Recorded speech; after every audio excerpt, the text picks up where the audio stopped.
प्राचीन काल में सत्यव्रत नाम के एक राजा थे। वे बड़े ही उदार और भगवान के परम भक्त थे। एक दिन वे कृतमाला नदी में तर्पण कर रहे थे।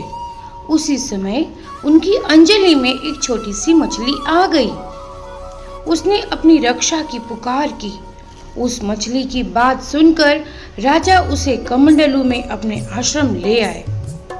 कमंडलू में वह इतनी बढ़ गई कि पुनः उसे एक मटके में रखना पड़ा। थोड़ी देर बाद वह उससे भी बड़ी हो गई और मटका छोटा पड़ने लगा।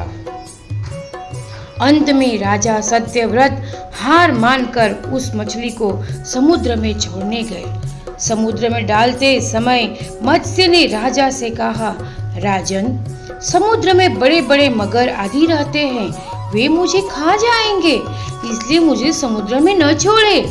मछली की यह मधुर वाणी सुनकर राजा मोहित हो गए। उन्हें मत्स्य भगवान की लीला समझते देर न लगी। वे हाथ जोड़कर प्रार्थना करने लगे। मत्स्य भगवान ने अपने प्यारे भक्त सत्यव्रत से कहा, सत्यव्रत, आज से 7वें दिन तीनों लोग प्रलय काल की जल राशि में डूबने लगेंगे।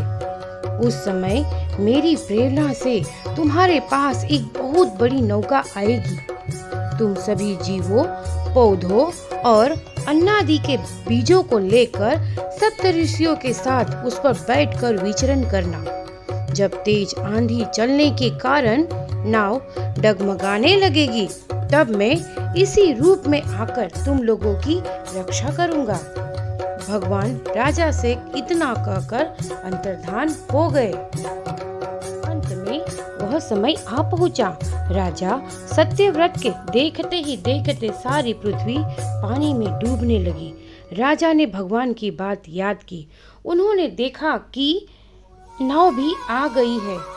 वे बीजों को लेकर सप्तऋषियों के साथ तुरंत नाव पर सवार हो गए। सप्तऋषियों की आज्ञा से राजा ने भगवान का ध्यान किया। उसी समय उस महान समुद्र में मत्स्य के रूप में भगवान प्रकट हुए। तत्पश्चात भगवान ने प्रलय के समुद्र में विहार करते हुए सत्यव्रत को ज्ञान भक्ति का उपदेश दिया। हयग्रीव नाम का एक राक्षस था।